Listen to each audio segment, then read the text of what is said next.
দেশের কাছে বলেছে, এমন একটা দেশ চায়নার কাছে বলেছে। এবার চায়নার হচ্ছে এখানে সবচেয়ে বড় ইন্টারেস্ট রয়েছে, যে সেভেন সিস্টার্স এর কথা বলা হয়েছে, ওইটা ওখানে চায়নার সবচেয়ে বড় ইন্টারেস্ট। চায়না চাচ্ছে যে দক্ষিণ তিব্বত দাবি করে ভারতের অরুণাচল প্রদেশ এবং সেভেন সিস্টার্স রাজ্যগুলো দখল করতে। এবার চাইনিজ যে সাম্রাজ্যবাদী চিন্তা আছে, যে চিন্তার কারণে তারা এগুলো দখল করতে চায়, দীর্ঘদিন ধরে প্ল্যান অনুযায়ী কাজ করছে, সেখানে ইউনুস সম্পূর্ণরূপে স্বেচ্ছায় গিয়ে এক ধরনের মানে চায়নাকে গিয়ে বলে আসলো যে বস, এই নেন আপনি দখল করবেন, আমরা বাংলাদেশের তৌহিদি জনতা এবং মাদ্রাসার বলাৎকারওয়ালা হুজুরদেরকে দিচ্ছি, মাদ্রাসার তাহাজ্জুদি হুজুরদেরকে দিচ্ছি, আপনি তৌহিদি জনতা এবং তাহাজ্জুদি হুজুরদের দিয়ে আপনি সেভেন সিস্টার দখল করতে পারবেন। আর চীনের একটা কাজ হচ্ছে সব সময়, এটা সবাই মানে যারা পলিটিক্স করে সবাই চায় নিজের শক্তি খরচ না করে অন্যের শক্তি দিয়ে প্রতিপক্ষকে ঘায়েল করা। ধরুন চীন যদি সরাসরি ভারতের সাথে যুদ্ধে লিপ্ত হয় ভারতের ভূখণ্ড দখল করার জন্য, তাহলে এমন খুব সহজে সেটা যুদ্ধে জিততে পারবে না, এবং খুব সহজেই কাজটা হবে তা না, কারণ চীনেরও রক্ত ঝরবে। কারণ চীনের হাতে পারমাণবিক বোমা আছে, ভারতের হাতেও আছে। চীনের যুদ্ধ বিমান আছে, ভারতেরও আছে। চীনের এয়ারক্রাফট ক্যারিয়ার আছে, ভারতেরও আছে। চীনের দুটো আছে, ভারতেরও দুটো আছে। এরকম ভাবে চীনের আপনার প্রায় 1.5 মিলিয়ন বা তারও বেশি সৈন্যের একটা বহর আছে, বা 2 মিলিয়নের মতো সৈন্যের বিরাট বহর আছে। ভারতে প্রায় 1.4 মিলিয়ন সেনা মানে সৈন্যের বিরাট বহর আছে। চীনের ডেস্ট্রয়ার আছে, ভারতেরও আছে। হ্যাঁ, এরকম ভাবে চীনের ড্রোন আছে, ভারতেরও আছে। সুতরাং চীন যেটা চাইছে, পাকিস্তান এবং বাংলাদেশের যারা কওমি মাদ্রাসার যারা হুজুর, যারা গাজওয়াই হিন্দ হাদিস পড়েছে এবং এই সমস্ত করার কারণে যাদের মধ্যে একটা ভারত বিরোধী মনোভাব তৈরি হয়েছে, তাদেরকে ইউজ করতে। একইভাবে চীন চাইছে ভারত বাংলাদেশের যে যারা চীনপন্থী আছে, যাদেরকে আমি বলি রায় ব্যানার্জি ভট্টাচার্য, এদেরকেও ইউজ করতে চীনের পক্ষে। অর্থাৎ এরা গুজব ছড়াবে, আর মাদ্রাসার মোল্লারা হচ্ছে ডাইরেক্ট আপনার বিভিন্ন ভাবে ভারতকে অস্থিতিশীল করার জন্য আকাম করবে। এবার চীনের সেই প্ল্যানে, দীর্ঘমেয়াদী যে প্ল্যান, এই প্ল্যানের অংশ হিসেবে আপনি দেখবেন 2001 সাল থেকে 2006 সাল পর্যন্ত, যখন জামাত ছিল বিএনপির রাজনৈতিক পার্টনার এবং ক্ষমতার অংশীদার, জামাতের 2জন মন্ত্রী ছিল বিএনপির ওই মন্ত্রিসভায়। জামাত থেকে নিয়োগপ্রাপ্ত 2জন মন্ত্রী ছিল, একজন ছিল মাওলানা মতিউর রহমান নিজামী, প্রথমে শিল্পমন্ত্রী পরে কৃষি মন্ত্রী, আর আরেকজন ছিল হচ্ছে আলী হাসান মোহাম্মদ মুজাহিদ, যে ছিল আপনার কৃষি মন্ত্রী। জামাতের 2জন মন্ত্রী কিন্তু তখন চীনের প্রেসক্রিপশন অনুযায়ী কাজ করছিল। চীনের প্রেসক্রিপশনটা কি? বাংলাদেশের যে ডিজিএফআই আছে, বাংলাদেশের ডিজিএফআই কে পাকিস্তানের আইএসআই এর আদলে তৈরি করা।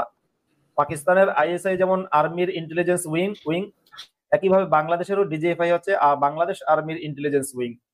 চীনের টার্গেট ছিল যে এই বাংলাদেশের ডিজিএফআই কে দিয়ে এমন একটা রাজনৈতিক পরিস্থিতি বাংলাদেশে তৈরি করা যে বাংলাদেশে কোনো দলই ভারতপন্থী থাকবে না, যেটা কিন্তু পাকিস্তানে এই প্রজেক্ট সফল হয়েছে। পাকিস্তানের সকল দলই ভারত বিদ্বেষী। বাংলাদেশেও চীন সেটা চেয়েছিল এবং পাকিস্তানও চেয়েছিল, এবং সেই জন্য বাংলাদেশে এক ধরনের পলিটিক্যাল ক্লিনজিং শুরু হয়েছিল, বা এথনিক ক্লিনজিং শুরু হয়েছিল। তা সামহাও সেটা সফল হয়নি। এখন কিন্তু চীন আবার সেই প্রজেক্টে ফেরত যাচ্ছে, এবং চীনের হাতে এখন অস্ত্র হিসেবে বা চীনের তুরুপের তাস হচ্ছে জঙ্গি মোহাম্মদ ইউনুস। আচ্ছা, আমাদের মধ্যে মুফতি ইমরান কোনো কারণে ডিসকানেক্ট হয়ে গেছে। আমি চেষ্টা করছি মুফতি ইমরানের সাথে যোগাযোগ করতে। আমি একটু আল্লামা জাস্টিস ভাইয়ের কাছে যাচ্ছি। জাস্টিস ভাই, একটু বলবেন কি, এই যে চীন, আপনার কি এরকম মনে হয় কিনা যে চীন ভারতের ভূখণ্ড দখল করার যে দীর্ঘমেয়াদী বাসনা, সেই বাসনার কারণে চীন যেভাবে বাংলাদেশের ডিজিএফআই কে পাকিস্তানের আইএসআই এর আদলে তৈরি করতে চেয়েছিল, এবং বাংলাদেশে ভারতপন্থী কোনো দল না থাকুক, সকল দলই হোক হচ্ছে পাকিস্তানের ডিজিএফআই আইএসআই এর মতো, যাদের কাজ হবে মাদ্রাসায় পড়ুয়া, মাদ্রাসার তাহাজ্জুদি হুজুরদেরকে ব্যবহার করে ভারতের বিরুদ্ধে গাজওয়াই হিন্দ পরিচালনা করা এবং ভারতকে রাজনৈতিকভাবে অর্থনৈতিকভাবে দুর্বল করে রাখা।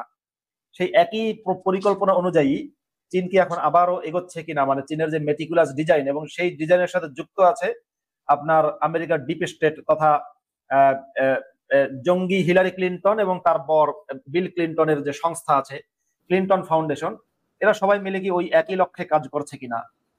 ওরা আসলে সবাই মিলে একই লক্ষ্যে কাজ করছে। তো আপনি যে বলছেন বাংলাদেশে ওরা চায় না যে বাংলাদেশে ভারতপন্থী কোনো দল থাক। আসলে বাংলাদেশে ভারতপন্থী কোনো দল নাই, একটাও নাই। হ্যাঁ, একটা দল আওয়ামী লীগ ছিল এবং আছে। ওরা ভারতপন্থী নয়, ভারতের সাথে বন্ধুত্বপূর্ণ সম্পর্ক বজায় রেখে ওরা ওদের রাজনীতিতে টিকে থাকতে চায় বা রাজনীতিতে আগাতে চায়। ভারতের সাথে বন্ধুত্বপূর্ণ সম্পর্ক রাখাটা অতীব জরুরি বিভিন্ন কারণে।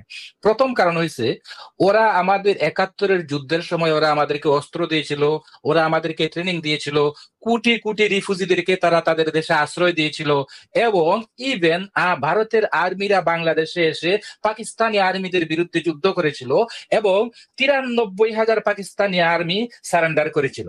তো ভারতের অবদান হচ্ছে আমাদের স্বাধীনতা।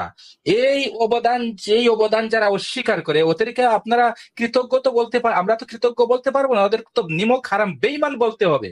তো ভারত বিদ্বেষী রাজনীতি বাংলাদেশে যারা করে, ওরা হচ্ছে নিমক হারাম বেঈমান কৃতজ্ঞ। ওদের মাঝে কৃতজ্ঞতার লেশ গন্ধ মাত্র নাই। তো একটা দলই আছে, সেটা হচ্ছে আওয়ামী লীগ। সেটা ভারতের সেই অবদানকে এখনো পর্যন্ত স্বীকার করে নাই। সে ভারতের অবদানকে স্বীকার করে এবং ভারতের সাথে বন্ধুত্বপূর্ণ সম্পর্ক বজায় রেখে সে তার রাজনৈতিক অস্তিত্ব বাঁচিয়ে রাখতে চায়। এবং ভারতের সাথে বন্ধুত্বপূর্ণ সম্পর্ক রাখার আরো কারণ আছে। আমরা চাল, ডাল, লবণ, মশলা এগুলা যা কিছু আমদানি করি, এর 90% কিন্তু আমরা ভারত থেকে আমদানি করি, ইম্পোর্ট করি। তো ভারত থেকে আমরা যা ইম্পোর্ট করি, এটা যদি আমরা অন্য রাষ্ট্র থেকে ইম্পোর্ট করি, তাহলে ভারত থেকে যে পণ্যটা আমরা মনে করেন 10 টাকা কেজিতে ইনকাম করি, ইম্পোর্ট করি, ওইটা যদি আমেরিকা থেকে আমরা ইম্পোর্ট করি, এটার দাম পড়বে $10, $20 পার কেজি। তাহলে $20 পার কেজি বাংলাদেশি জনগণে কোনো পণ্য দ্রব্য খেয়ে বাঁচতে পারবে? সারাদিনে মা করে $1 আর $20 পার কেজি চাল কিনে খেতে পারবে জিন্দিগিতে? তাহলে আমাদের ল্যান্ডের সাথে যে ল্যান্ডটা সংযুক্ত, ওই ল্যান্ডের সাথে আমাদের বন্ধুত্বপূর্ণ সম্পর্ক রাখতেই হবে, প্রতিবেশীর সাথে বন্ধুত্বপূর্ণ সম্পর্ক রাখতেই হবে। আমি তো বলি ভাই, মায়ানমারের সাথে বন্ধুত্বপূর্ণ সম্পর্ক থাক। কারণ হচ্ছে, কোনো সময় যদি আমাদের মায়ানমার থেকে কোনো কিছু ইম্পোর্ট করতে হয়, তাহলে আমরা কম মূল্যে ইম্পোর্ট করতে পারবো। ভারতের সাথে চিরকাল আমাদের বন্ধুত্বপূর্ণ সম্পর্ক থাক। আমরা যা কিছু আমদানি করি, এগুলা হয়তো সস্তা দামে আমরা আমদানি করতে পারবো, আমরা খেয়ে থাকতে পারবো, বেঁচে থাকতে পারবো। ভারত যদি রপ্তানি করা বন্ধ করে দেয়, মিয়ানমার যদি রপ্তানি করা বন্ধ করে দেয়, তাহলে আমাদেরকে আমদানি করতে হবে কোত্থেকে? পাকিস্তান থেকে। আর পাকিস্তান নিজেই খাইতে পারে না, ওরা রপ্তানি করবে কোত্থেকে? আফগানিস্তান থেকে। আফগানিস্তানে এক পপির উৎপাদন হয়। পপি দিয়ে ওরা কি করে? হিরোইন বানায়। হিরোইন আমরা আমদানি করবো থেকে? আফগানিস্তান থেকে। আফগানিস্তান নিজেই খেতে পায় না, ওদের কাছ থেকে আমরা কি আমদানি করবো? সৌদি আরব থেকে আমদানি করবো। সৌদি আরবের 90% পণ্যদ্রব্য অন্য দেশ থেকে আমদানি করা হয়। মরুভূমির দেশ, না হয় চাল, না হয় ডাল, না হয় সবজি, সবকিছুই ওরা আমদানি করে। এই মধ্যপ্রাচ্যের সবগুলো রাষ্ট্র অন্য দেশ থেকে আমদানি করে। তাহলে মধ্যপ্রাচ্য থেকে আমরা আমদানি করতে পারছি না, তাহলে আমাদেরকে আমদানি করতে হবে কোত্থেকে? চীন থেকে। আর চীন থেকে যে পণ্যদ্রব্যটা আমরা আমদানি করব, ভারত থেকে যে পণ্যদ্রব্যটা আমরা 10 টাকা কেজি আমদানি করি, চীন থেকে আমদানি করতে হলে এটার পরিবহন খরচ সহ এই জিনিসটার দাম পড়বে 15 থেকে 20 টাকা কেজি। তো প্রত্যেকটা পণ্যদ্রব্যের দাম ডাবল হয়ে যাবে। তো প্রত্যেকটা পণ্যদ্রব্যের দাম যদি ডাবল হয়ে যায়, এখন যে পণ্যদ্রব্যের দাম আছে, বাজার মূল্য আছে, এই বাজার মূল্য দিয়ে সাধারণ মানুষে পণ্যদ্রব্য কিনে খেতে পারে না। দুবেলা খাবার, 3 বেলা খাবারের জায়গায় 1 বেলা খায়। হ্যাঁ, কেউ আছে না খেয়ে, কেউ আছে অর্ধাহারে। হ্যাঁ, ভারত থেকে পণ্যদ্রব্য আমদানি করে যদি এই অবস্থা হয়, তাহলে আমরা যদি চীন থেকে আমদানি করি, আমরা যদি ইউরোপ থেকে আমদানি করি, আর আফ্রিকা থেকে তো আমদানি করার প্রশ্নই আসে না, কারণ আফ্রিকা ওরা নিজেরাই দরিদ্রতার নিচে বসবাস করে। তাহলে আমার দৃষ্টিতে প্রতিবেশী রাষ্ট্রের সাথে সে আমার ধর্মের সাথে মিলুক বা না মিলুক, আমার থিঙ্কিং এর সাথে তার থিঙ্কিং মিলুক বা না মিলুক, আমার আমার দেশের জনগণকে বাঁচিয়ে রাখার জন্য, আমার দেশের জনগণের ও আমার দেশের অর্থনীতি থেকে স্বাচ্ছন্দ্যে রাখার জন্য প্রতিবেশী রাষ্ট্রের সাথে সম্পর্ক রাখাটা অত্যন্ত জরুরি।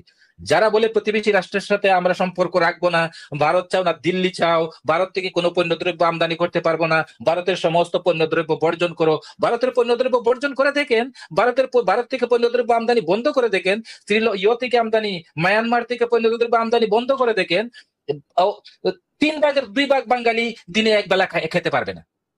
তাহলে ভারতের সাথে কোন স্বার্থে তোমরা শত্রুতামূলক সম্পর্ক বজায় রাখতে চাও? ভারতের বিরুদ্ধে তোমরা কোন স্বার্থে স্লোগান দেও যে ভারত আমাদের দুশ্মন রাষ্ট্র, ভারতের সাথে আমাদের কোনো সম্পর্ক নাই, পাকিস্তানের সাথে আমাদের সম্পর্ক? পাকিস্তান থেকে তোমরা কি পাবা? পাকিস্তানকে বলা হয় জঙ্গি উৎপাদনের কারখানা। পাকিস্তান থেকে আমরা আমদানি করতে পারবো জঙ্গি, মুজাহিদ, টেরোরিস্ট। আমরা আমদানি করতে পারবো ওই যে হক্কানি গ্রুপের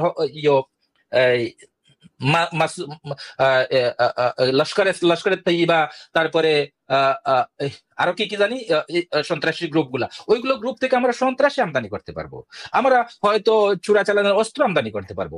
ভারত থেকে আমরা খাদ্যদ্রব্য আমদানি করতে পারবো না, চাল ডাল সবজি ইত্যাদি আমদানি করতে পারবো না। ওই ভারত না, পাকিস্তান থেকে আমরা ওইগুলো আমদানি করবো। সন্ত্রাসবাদের যন্ত্রপাতি আমদানি করতে পারবো, সন্ত্রাসবাদের পার্টস আমদানি করতে পারবো, এবং জ্যান্ত আল্লামা সুইসাইড জাস্টিস ভাই, বোম্বার আমদানি করতে পারবো।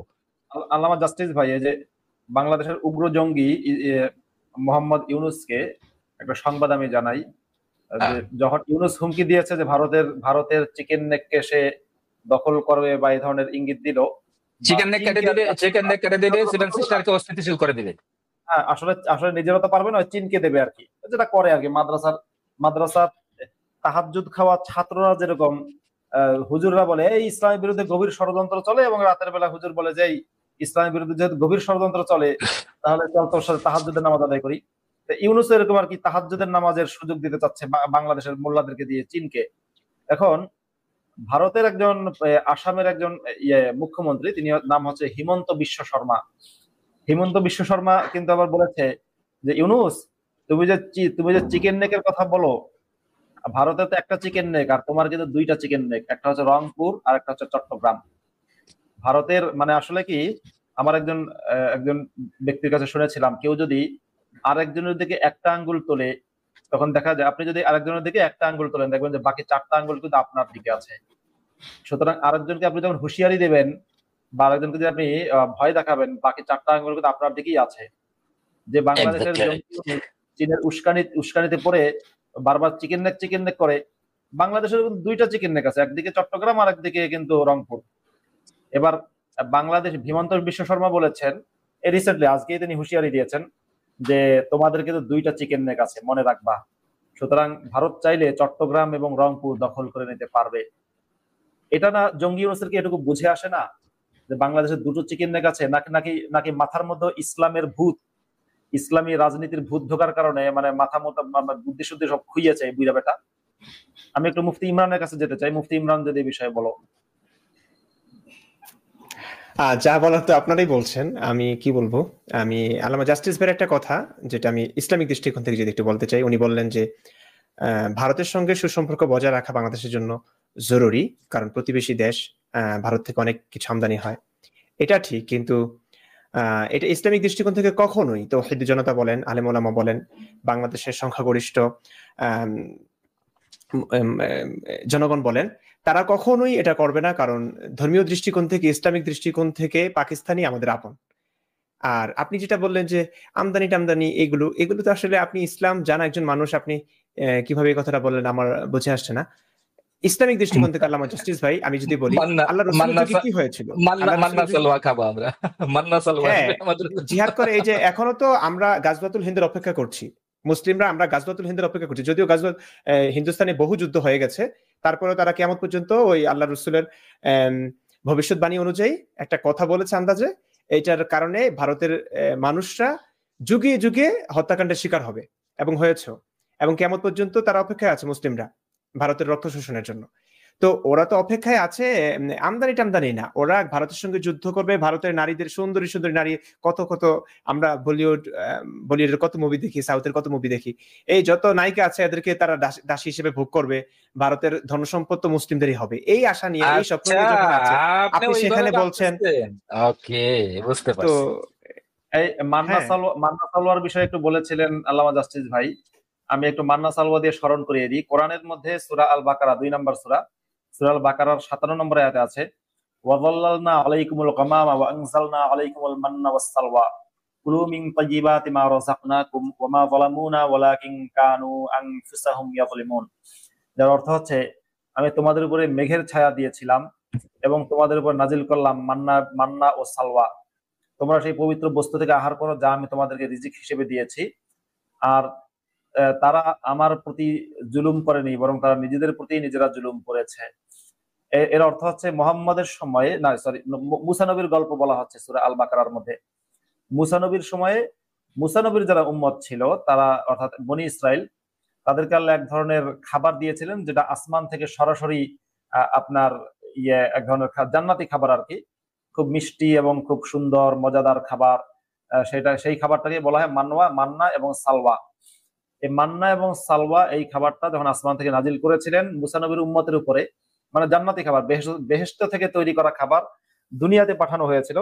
বনি ইসরায়েলরা সেই খাবার খাওয়ার পরে তারা কিন্তু বলেছিল যে ফাদউ লানা রাব্বাকা ইখরিজ লানা মিম্মা তুনবিতুল আরদু মিন বাকলিহা ওয়া কিসসাইহা ওয়া ফুমিহা ওয়া আদাসিহা ওয়া বাসালিহা।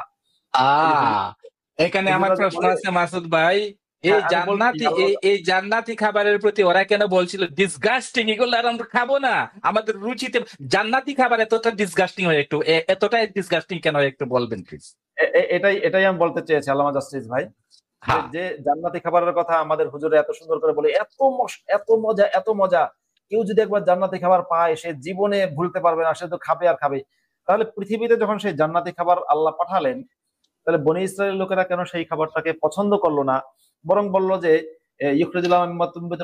মানে জমিনের উৎপাদিত যে আপনার শস্য দানা, বিভিন্ন রকমের শশা আছে, বা আপনার পেঁয়াজ রসুন আদা ইত্যাদির কথা বলতেছে, আদা মানে ডাল, তারপর বাসাল মানে পেঁয়াজ, এগুলো কেন তারা খেতে চাইলো? কেন তারা এই মানে কেন তারা জান্নাতি খাবারটা পছন্দ করলো না? হ্যাঁ, তারপরে হচ্ছে এরপর আল্লাহ অবশ্য শাস্তি দিয়েছে বনি ইসরায়েলের লোকদেরকে, যে তোমরা কেন আমার খাবারকে পছন্দ করলো না, এই জন্য শাস্তি দিয়েছে। যাই হোক, এখন কথা হচ্ছে যে বাংলাদেশের মুমিনরা কি মনে করে যে ভারতের সাথে গজওয়াই হিন্দ করলে মানে হজরত মোহাম্মদ ইউনুসের মানে কারণে আল্লাহ তাআলা জান্নাত থেকে তাদের জন্য আবারও মান্না সালওয়া পাঠাবেন? মাদ্রাসার তাহাজ্জুদি মুসলমান হুজুররা কি এটাই মনে করে? প্রথম কথা হচ্ছে মান্না সালোয়া হচ্ছে, এগুলা হচ্ছে ডিসগাস্টিং খাবার, এগুলা কয়েকদিন খাবারের পরে বমি আসে, হ্যাঁ, উদ্ভট গন্ধ আসে, যার কারণে বনি ইসরায়েলা বলছিল এগুলা ডিসগাস্টিং খাবার, আমরা আর খেতে পারবো না। ফাদউ লানা রাব্বাকা ইখরিজ লানা মিন বাকলিহা। আল্লামা জাস্টিস ভাই, প্রথম এই কথা হচ্ছে এই যে মান্না সালওয়ার কনসেপ্টটাই তো ভুয়া। মানে মুসা নবীর উম্মতকে আল্লাহ নাকি জান্নাত থেকে খাবার পাঠিয়েছেন, এটা তো গল্প। জান্নাত বলতেই কিছু নেই, আল্লাহ বলতেই কিছু নাই, সেখানে আল্লাহ আসলো থেকে জান্নাতি খাবার বা থেকে আসলো, এটা হচ্ছে গল্প। কিন্তু ঘটনা হচ্ছে এই গল্পের ক্ষেত্রে যে বলা হয় জান্নাতের খাবার এত মজা, এত মজা, তাহলে ভাই মানে তোমাদের মানে মুসলমানদের দাবি অনুযায়ী এটা যে এত মজা হয়, তাহলে বনি ইসরায়েলের লোকেরা অল্প কয়েকদিন খেয়ে তারপরে আর খেতে চাইলো না কেন? তাহলে নিশ্চয়ই মজা না, নিশ্চয়ই খুব সুস্বাদু না। তাহলে মোহাম্মদ যে দাবি করেছে জান্নাতের খাবার এত মজা, এত মজা, তাহলে বোঝা গেল অত মজা তো না। একইভাবে মোহাম্মদের দাবি করেছে যে হুরদের কথা, যেটা আমাদের রাজ্জাক হুজুর বলে এত নরম, এত নরম, আসলে তো মনে হয় এত নরম না।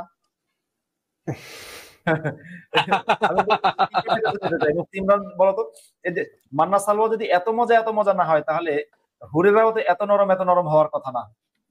জি জি, খুব সুন্দর একটা প্রশ্ন, আসলে এভাবে ভাবিনি কখনো। আমি ওটাও ভেবেছিলাম যে মান্না সালওয়া আকাশ থেকে আসা আল্লাহ তাআলার রহমত, আল্লাহ তাআলার সরাসরি খাবার, জান্নাত থেকে আসা খাবার, এটা ওরা খেতে চাইলো না। তার মানে আমরা যেই জান্নাতের বিবরণ শুনি যে এগুলো খেলে কি হবে, মানে জিভা লেগেই থাকবে, তো সেটা আসলে মনে হচ্ছে না যে খুব একটা সুস্বাদু হবে।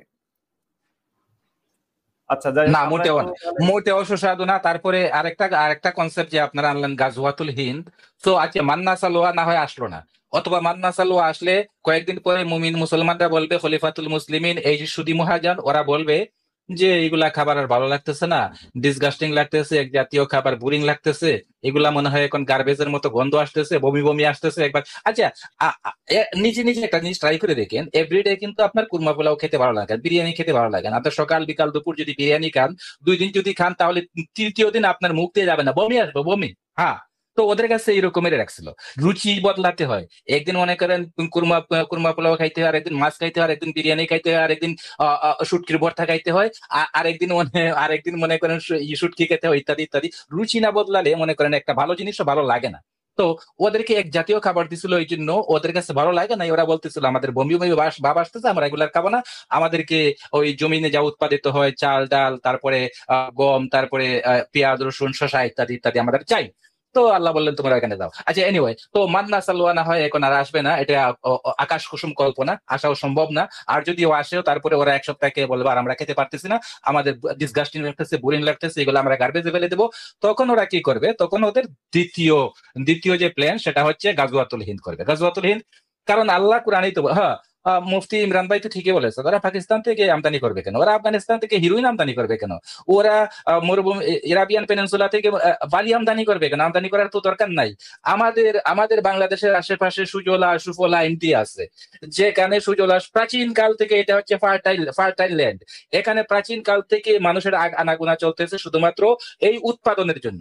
সো আমাদের ইন্ডিয়ান সাবকন্টিনেন্ট গোলা ভরা ধান, পুকুর ভরা মাছ, ফসল, মাঠ ভরা ফসল ইত্যাদির জন্য বিখ্যাত, প্রসিদ্ধ। হ্যাঁ, এই জন্য যুগ যুগ ধরে এখানে মানুষগুলার আনাগোনা চলছে এবং এখানে মানুষের বসতি করা ধরছে, এবং এই জন্য এখানের জনপরিমিতি এতটা ঘন। তো এখন ওরা কি করবে? আল্লাহর দেখিয়ে দেওয়া জিহাদ চালু করবে। আল্লাহ কোরআনে বলছে, হাল আদুল্লুকুম আলা তিজারাতিন তুনজিকুম মিন আযাবিন আলীম তুমিনুনা বিল্লাহি ওয়া রাসূলিহি ওয়া তুজাহিদুনা ফি সাবিলিল্লাহ। পুরা অনেক লম্বা আয়াত, হাফিজ সাহেব বলতে পারবেন পুরা আয়াত। সো এখানে বলছে কি, আমি কি তোমাদেরকে এমন একটা বিজনেসের কথা বলবো যে বিজনেস করলে তোমরা ইহকালে এবং পরকালে, ইহকালেও তোমরা প্রাচুর্যময় হবা এবং পরকালে তোমরা আল্লাহর সান্নিধ্য প্রাপ্ত হবা। জিহাদটা হচ্ছে আল্লাহর প্রতি ঈমান আনো, এটা হচ্ছে ফাউন্ডেশন। আল্লাহর প্রতি ঈমান আনো, রাসূলের প্রতি ঈমান আনো এবং আল্লাহর নামে জিহাদের ময়দানে ঝাঁপিয়ে পড়ো। তারপরে আরেকটা আয়াতে বলছে ফায়াকুতুলুনা ওয়া ইউকতালুন, এবং জিহাদের ময়দানে গিয়ে তোমরা হয়তো মরেও যেতে পারো, আবার কেউ গাজীও হতে পারো। যারা মরে যাবা তারা শহীদের দরজা পাবা। শহীদের দরজা যাদের মিলবে তাদের সম্পর্কে আল্লাহ বলছে, ও ওয়ালা তাকুলু মাইয়ুকতালু ফি সাবিলিল্লাহি আমওয়াত বাল আহইয়া। শহীদের মর্যাদা সম্পর্কে আল্লাহ বলছে, ওদেরকে মৃত বলো না, ওরা জীবিত। ওরা সাথে সাথে বলছে, হাদিসে কি বলছে, আল জান্নাতু তাহাতা জিলালিস সুয়ুফ, জান্নাত হচ্ছে তরবারির ছায়া নিচে। যখনই তোমার গর্দানটা তরবারির আঘাতে দ্বিকণ্ঠিত হয়ে যাবে, সাথে সাথে তুমি জান্নাতে চলে যাবা। সেখানে গিয়ে তুমি পানাহার করবা, সেখানে গিয়ে তুমি হুর উপভোগ করবা, সেখানে গিয়ে তুমি গিলমান উপভোগ করবা, সেখানে শরাবের নদীতে তুমি সাঁতরাবা, সেখানে দুধের নহরে তুমি সাঁতরাবা, সেখানে আরো কত রকমের নিয়ামত আছে। দেখেন, শহীদদের মর্যাদা কিন্তু আমার দৃষ্টিতে, মুফতি ভাই, ইমরান ভাই, মাসুদ ভাই, শহীদের মর্যাদা কিন্তু নবীদের মর্যাদার চাইতে বেশি আমার কাছে মনে হচ্ছে। কারণ নবীরা কিন্তু যতক্ষণ পর্যন্ত শহীদ না হবে ততক্ষণ পর্যন্ত আলমে বরজখে থাকতে হবে। কিয়ামত যতক্ষণ পর্যন্ত না হবে ততক্ষণ পর্যন্ত তাদেরকে পুনরুত্থিত করা হবে না।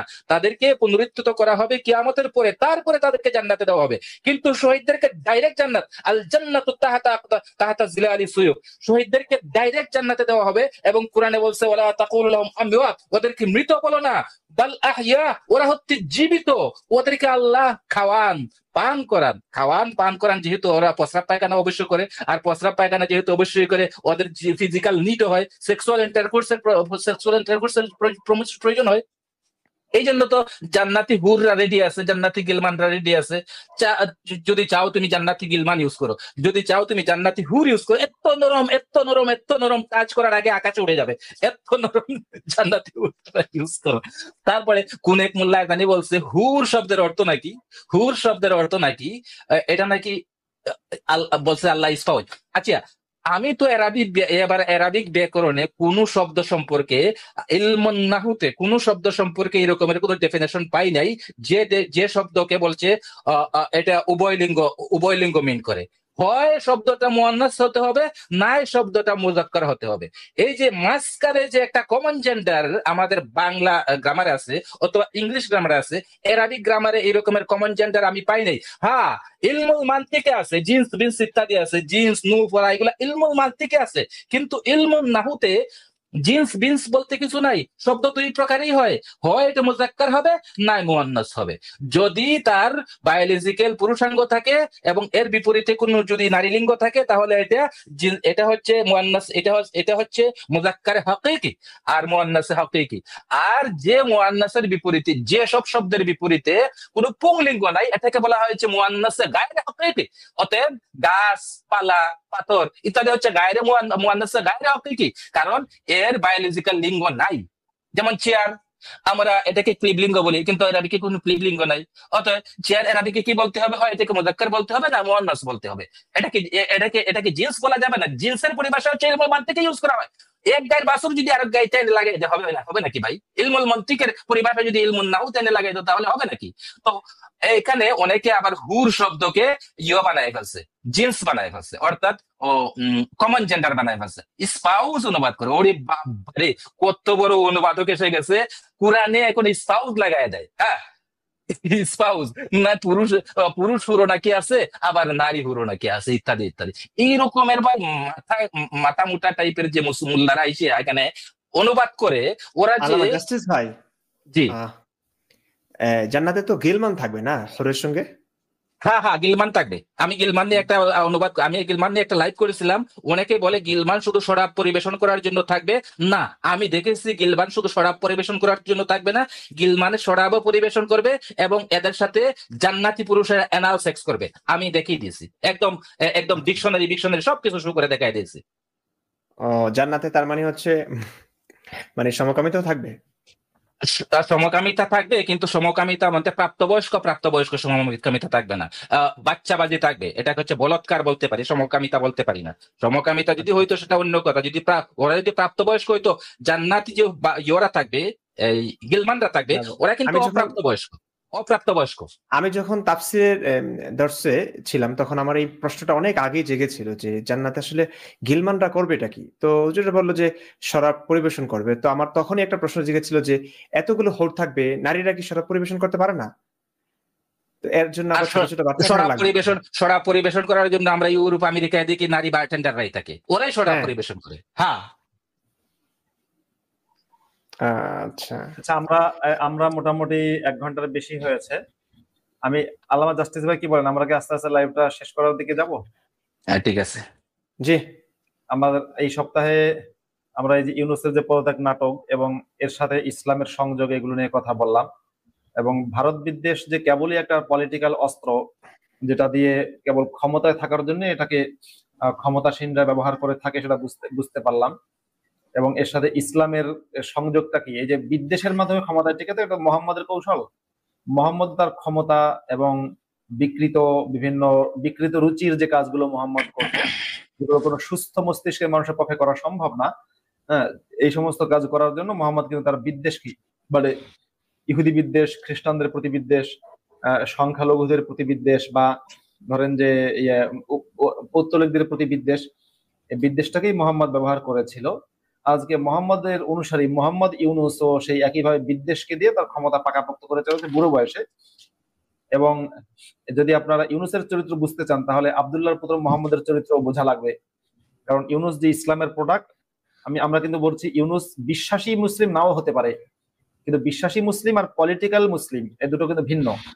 অনেকেই আছে ধর্মের ক্ষেত্রে বিশ্বাসী না, মানে ধর্মের ক্ষেত্রে মুসলিম না, এমনকি হিন্দু হতে পারে, খ্রিস্টান হতে পারে, হ্যাঁ, ইহুদি হতে পারে, কিন্তু সে পলিটিক্যালি ইসলাম মানে পলিটিক্যাল ইসলামের অনুসারী। যেমন ধরুন বিশ্বজুড়ে আলোচিত একজন ব্যক্তি হচ্ছে জর্জ সরোস। ধর্মে ইহুদি, কিন্তু সে পলিটিক্যাল ইসলামকে বিশ্বজুড়ে প্রমোট করার কাজ করে যাচ্ছে। একইভাবে আরেকজন ইহুদির নাম হচ্ছে নোয়াম চমস্কি। তিনি কোনোভাবেই আপনার বিশ্বাসী মানে মুসলমান তো নাই, এমনকি ইহুদি ধর্মেও বিশ্বাস আছে তা না, তিনি ব্যক্তি জীবনে নাস্তিক। কিন্তু এই ব্যক্তি পলিটিক্যাল ইসলামকে সারা দুনিয়া জুড়ে বিস্তার এবং প্রতিষ্ঠা এবং এটা করার জন্য এক ধরনের কাজ করে চলেছেন। আমি নাম বললে তালিকা অনেক দীর্ঘ হবে। এই যে মানে ভয়ঙ্কর ভয়ঙ্কর সব ইসলামপন্থীরা, যারা পলিটিক্যাল ইসলামের ধারক বাহক কিংবা প্রচারক, তারা অনেক রকমের অপকর্ম বিশ্বজুড়ে করছে। তার সেরকমই একজন ব্যক্তি হচ্ছেন মোহাম্মদ ইউনূস, যে পলিটিক্যাল ইসলামকে খুব বেশি ব্যবহার করছে। এবং ইউনূস যেটা চাচ্ছে, বাংলাদেশের সবগুলো ইসলামপন্থী দল যাদের মধ্যে পরস্পর বিরোধিতা রয়েছে, যেমন জামায়াত ইসলামী, হেফাজতে ইসলাম, হিজবুত তাহরির, আনসারুল্লাহ বাংলা টিম, আনসারুল ইসলাম, জেএমবি, হরকতুল জিহাদ সহ যত ইসলামী আন্দোলন আছে, ইসলাম ঐক্যজোট আছে, খেলাফত মজলিস আছে, এই সকল ইসলামপন্থী দলগুলোকে একই ছাতার নিচে নিয়ে এসে একটা ঐক্যবদ্ধ ইসলামিক একটা অগ্রযাত্রা এটা ইউনূস করতে চাচ্ছে। এটা আমরা বুঝতে পারছি যে সবাইকে মানে সমস্ত ইসলামপন্থীদেরকে বা জঙ্গিদেরকে একত্র করা, একই প্ল্যাটফর্মে নিয়ে আসা, সেটা আমরা বুঝতেই পারছি। এটা ইউনূস, জঙ্গি ইউনূস, আমি তাকে জঙ্গি ইউনূসই বলি, জঙ্গি ইউনূস এটা করছে। যাই হোক, আমরা যারা হিউম্যানিস্ট, আমরা যারা মানবতার পক্ষে কাজ করি এবং সন্ত্রাসের বিরুদ্ধে, এবং আমরা মানুষের অধিকারের পক্ষে, তারা জঙ্গি ইউনূসের এই স্বপ্নকে বাস্তবায়ন হতে দেব না। আমরা বিশ্বজুড়ে আন্দোলন গড়ে তুলবো জঙ্গি ইউনূসের বিরুদ্ধে, এবং জঙ্গি ইউনূসের যারা গডফাদার এবং গডমাদার, হিটলারি ক্লিনটন এবং হচ্ছে বিল ক্লিনটন, আমি হিলারি ক্লিনটন বলি না, আমি বলি হিটলারি ক্লিনটন, এই তাদের যে গডমাদার গডফাদাররা, তাদের বিরুদ্ধেও আমাদের দুর্বার প্রতিরোধ গড়ে তুলতে হবে। একই সাথে জঙ্গি ইউনূসের অন্যতম সাহায্যকারী হচ্ছে মাসুদ আজহারের মেন্টর, চীনের কমিউনিস্ট পার্টির যিনি চিফ শি জিনপিং, তাদের বিরুদ্ধেও আমাদের কথা বলতে হবে, যারা মূল মাদ্রাসায় হুজুর বানিয়ে সেই হুজুরদেরকে তাদের পলিটিক্যাল টুলস হিসেবে ইউজ করতে চায়। সেটা নিয়ে আমরা কথা বলবো, আরো কথা বলবো আমি তাহলে এখন আজকে শেষ বক্তব্য দেওয়ার জন্য মুফতি ইমরানকে রিকোয়েস্ট করছে। তার আগে একটু আল্লামা জাস্টিস ভাই বলতে পারেন কিছু। আল্লামা জাস্টিস ভাই বলার পরে শেষ বক্তব্য মুফতি ইমরান দেবে। আল্লামা জাস্টিস ভাই। হ্যাঁ, তো আমাদের লাইভটা শোনার জন্য সবাইকে অনেক অনেক ধন্যবাদ। আমরা প্রতি মানডেতে আইমায়ে সালাসার লাইভ করব এবং সমসাময়িক সাবজেক্ট নিয়ে মাঝে মধ্যে কথা বলবো। সবসময় তো আমরা পলিটিক্স এর উপরে কথা বলবো না, কারণ আমরা আমরা কোনো পলিটিক্যাল পার্টি করিও না, কোনো পলিটিক্যাল পার্টি স্পোকম্যানও না। তো পলিটিক্যাল আলোচনা আমাদের জন্য আসলে ফিট না। তারপরেও আমাদের দেশভক্তির কারণে, আমাদের দেশের ভাই বোনদের প্রতি ভালোবাসা এবং শ্রদ্ধা থাকার কারণে, তাদের প্রতি ব্যথার্থ হয়ে আমরা পলিটিক্যাল আলোচনা মাঝে মধ্যে নিয়ে আসি, বাট আমরা অল দ্য টাইম পলিটিক্যাল আলোচনা করব না। আমরা ইসলামের উপর আলোচনা করব, কোরআনের উপর আলোচনা করব, হাদিসের উপর আলোচনা করব, এবং ইসলামের গুরামি, কোথায় কি গুরামি আছে, কোথায় কি কুসংস্কার আছে, এবং কোথায় মানবতা বিবর্জিত কথা আছে, এগুলো আপনাদের কাছে এক্সপ্লেন করব। তারপরে আপনাদের ভালো লাগে ইসলাম আপনারা ফলো করুন, ভালো না লাগলে ইসলামটা ছেড়ে দেন।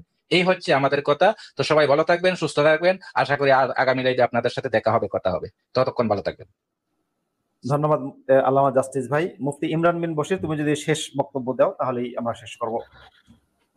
মাসুদ ভাই, শেষ বক্তব্য বলতে দীর্ঘ সময় হয়ে গেছে, আমি চাই না অডিয়েন্সদেরকে কষ্ট দিতে। তবে আমি পুরো আলোচনার মাধ্যমে যেটা বুঝলাম, আসলে ইসলাম সবাই ইসলামটাকে ব্যবহার করে, বিশেষ করে রাজনীতিবিদরা। মানে ইসলাম এমন একটা ধর্ম যে দুনিয়াতেও লোভ দেখিয়েছে, জান্নাতেও লোভ দেখিয়েছে। তো যারা মনে করেন ইসলামকে বিশ্বাস করে না, জ্ঞানীগুণী তারা কেউ করে না, তো তারা ভাবে যে আচ্ছা জান্নাতের 72 হুর নাই বা পেলাম, কিন্তু ইসলামকে ব্যবহার করে দুনিয়াতে তো দাসী পাবো, কিংবা দুনিয়াতে তো কিছু ফায়দা হাসিল করতে পারবো। তো তারা সেটার জন্য মুসলিমদের পক্ষ নিয়ে তারা সেই ফায়দাটা লুটছে, বিশেষ করে রাজনীতিবিদরা। ডক্টর ইউনূস বলেন এবং যত রাজনীতিবিদ আমি দেখেছি বাংলাদেশের প্রেক্ষাপটে, আমি এই কাজটা তাদের করতে দেখেছি। আওয়ামী লীগ বলেন, বিএনপি বলেন, তারা দেখবেন যে ভোটের আগে, নির্বাচনের আগেই তারা মাথায় টুপি দেন, একদম ভালো মুসলিম সেজে বসে থাকেন, অথচ অন্যান্য সময় মসজিদে ধারও ধারেন না, ইসলামের ধারও ধারেন না। তো এই কাজটা আসলে কেন হয় এটা তো আমি আগে বলেছি যে ইসলাম বাক স্বাধীনতা দেয় না। এই কারণে এই ইসলামটাকে ব্যবহার করে কিছু মানুষ দুনিয়াবি ফায়দাটা, পার্থিব ফায়দাটা তারা লুটছে। তো এটা চলতে থাকবে ভাই, এটা চলতে থাকবে। ইসলাম যতদিন থাকবে, কিছু অনেক তেলবাজ ইসলাম জন্ম দিচ্ছে। ইসলাম মুনাফেকদের বিরুদ্ধে কথা বলে। আমি সবসময় বলি ইসলামই মুনাফেক তৈরি করে। মুনাফেক ভাই ভিতরে এক, বাইরে আরেক, এটাই তো মুনাফিকি, কপটতা। ইসলাম যেখানে আপনি ভিতরে আমি যদি এটা প্রকাশ করি, আমাকে যদি মেরে ফেলে, তাহলে আমি তো ভিতরটা প্রকাশ করতে পারবো না। আমি তো আমার ভিতরে এক, বাইরে আরেক, সেটাই প্রকাশ করব। তো ইসলামই তো মুনাফিক তৈরি করছে। তো যতদিন ইসলাম থাকবে আসলে ততদিন আমরা অনেক কপট মানুষ দেখব, অনেক অসৎ রাজনীতিবিদ দেখব, অনেক অসৎ শাসক দেখব, যারা শুধুমাত্র ইসলামকে ব্যবহার করে নিজেদের পার্থিব ফায়দা লুটছে। এটা আসলে বন্ধ হওয়া দরকার। আমি জানি না কিভাবে বন্ধ হবে। আমাদের সকলকে সচেষ্ট থাকতে হবে। বাক স্বাধীনতা নিশ্চিত করবার জন্য যত যা করবার প্রয়োজন, অ্যাক্টিভিজম প্রয়োজন, আমাদের করতে হবে। সকলকে একটু সৎ সাহসী হতে হবে। ভয় পেয়ে পেয়ে আমরা আসলে ইসলামের বর্বরতার কাছে এতটা অসহায়। আসলে আমরা সবাই আমাদের নিজেকে ভালোবাসি, আমাদের প্রাণকে ভালোবাসি, আমাদেরকে বাঁচাতে চাই। আর ইসলাম যেহেতু মেরেই ফেলে, আমরা এই প্রাণ বাঁচানোর জন্য ইসলামের বর্বরতার শিকার হয়ে আমরা আমাদের কথাগুলো, আমাদের মনের কথাগুলো, ব্যথাগুলো আমরা শেয়ার করতে পারি না। বাংলাদেশে বহু মানুষ আছে যারা নাস্তিক, যারা নাস্তিক বলতে আমি বলছি যে ইসলাম তারা বিশ্বাস করে না, কিন্তু তারা এই কথাগুলো তারা প্রকাশ করতে পারছে না। তো অথচ মুসলিম হিসেবে তারা কাউন্ট হচ্ছেন, এবং মুসলিমরা তাদের এই সংখ্যা নিয়ে কিন্তু গর্বও করছেন যে আমাদের দল তো অনেক ভারী, অথচ ব্যাপারটা এরকম না। তো যা হোক, অনেক কথা আপনারা বলেছেন, আমি অনেক সমৃদ্ধ হচ্ছে আপনাদের এখানে থেকে, অনেক কিছু শিখতে পারছি। ধন্যবাদ ভাই, এই একটা আয়োজন আসলে সুন্দর। আর শ্রোতাদেরকে আমি বলে রাখছি, গাজওয়াতুল হিন্দ বহুল প্রতীক্ষিত একটা ভিডিও। আমি দীর্ঘদিন কাজ করেছি এবং এডিটিং প্রায় শেষের দিকে, অতি শীঘ্রই এটা আসবে। সব কথা বলতে গেলে আসলে অনেক বড় হয়ে যায়। তো 47 মিনিট, প্রায় 50 মিনিটের ভিডিও হয়ে গেছে। আমি জানি না আসলে একই পর্বে আনা হয়েছে। আশা করি প্রত্যেকটা মানুষ দেখবেন এবং এটার সর্বোচ্চ প্রচার আমি চাই, কারণ বাংলাদেশ, ভারত, পাকিস্তান, নেপাল, ভুটান, শ্রীলঙ্কা এবং এই কয়েকটা দেশ কিন্তু ভবিষ্যতে ভয়ানক একটা পরিস্থিতির মধ্যে পড়বেন। তো এই প্রত্যেকটা দেশের মানুষের, বিশেষ করে এই সমস্ত দেশগুলোর মানুষের এই ভিডিওটা দেখা প্রয়োজন আমি মনে করছি। বাংলাতে যেহেতু ভিডিওটা, আমি এই ভিডিওটা অন্তত চেষ্টা করবো যেন হিন্দিতে আমি এটা হয়তো ভয়েস দিব, নয়তো আবার নতুন করে, আমি যেহেতু হিন্দি পারি মোটামুটি, তো স্ক্রিপ্ট লিখে আবার নতুন হিন্দিতে একটা ভিডিও বানানোর চেষ্টা করছি। তো এই হচ্ছে আমার কথা। ঠিক আছে, এতক্ষণ সহ্য করবার জন্য ধন্যবাদ, কৃতজ্ঞতা, ভালোবাসা, শুভকামনা সকলের প্রতি। ধন্যবাদ মুফতি ইমরান। আমি শেষ করছি, যদি ইমরানই আজকে শেষ বক্তা, তারপরে আমি বলছি। আমার অনুবাদ করা একটা বই আছে, ইসলামী ফ্যাসিবাদ, আমার এবং শ্রীদীপ বিশ্বাস, আমরা দুজন যৌথভাবে অনুবাদ করেছি। সে বইয়ের মধ্যে হামেদ আব্দুল সামাদ লেখক বলেছিলেন, ইসলামী ফ্যাসিবাদ নামে আছে, সংশয়.com বইটা পেয়ে যাবেন, সংশয়.com এর গ্রন্থাগারে যাবেন, বইটা পাবেন সেখানে। এখানে হামেদ আব্দুল সামাদ বলেছিলেন যে আমার এই বইটা আপনি পড়বেন কারণ আপনার এবং আপনার ভবিষ্যৎ প্রজন্মকে ইসলামের হিংস্রতা থেকে রক্ষা করতে হবে বা বাঁচাতে হবে, সেজন্যই আপনার ইসলামকে জানা দরকার। আমিও বলি, আমাদের লাইভ গুলো, যেমন ইমরান গাজওয়াই হিন্দ নিয়ে একটা ভিডিও আনবে, সেটা আপনারা দেখবেন। আমাদের লাইভ গুলো দেখা দরকার, আমাদের কথা আপনাদের শোনা দরকার। আপনি মুসলিম হন কিংবা অমুসলিম, আপনি আস্তিক হন কিংবা নাস্তিক, আপনি সংশয়বাদী হন কিংবা যাই হন, আমাদের লাইভ গুলো এই জন্য শোনা দরকার যে আপনার এবং আপনার পরবর্তী প্রজন্মকে ইসলাম নামক সন্ত্রাস থেকে বাঁচাতে হবে, এবং আপনার নিজেরও বাঁচতে হবে, আপনার সন্তানদের সবার বাঁচতে হবে, বিশ্বজুড়ে সকল মানুষের বাঁচতে হবে। তো ঠিক আছে, আমি মুফতি ইমরান অনুরোধ করছি। আচ্ছা ইমরান ভাই, আপনার যে ভিডিও অন্য ভাষায় ডাবিং করবেন বলতেছেন, আপনার ইউটিউবে অপশন আছে অটো ডাবিং হয়ে যায়, আপনি এই অপশনটা খুঁজে দেখবেন। আচ্ছা, আল্লামা জাস্টিস ভাই, সেটা আমরা পরে পার্সোনালি কথা বলে নেব। ঠিক আছে, আল্লামা জাস্টিস ভাই কিংবা ইমরান লাইভটাকে কেটে দিতে, মানে লাইভটার যেখান থেকে এন্ড। ঠিক আছে, ঠিক আছে। ওকে, সবাই ভালো থাকবেন, সুস্থ থাকবেন, আজকের মতো এখানেই বিদায়।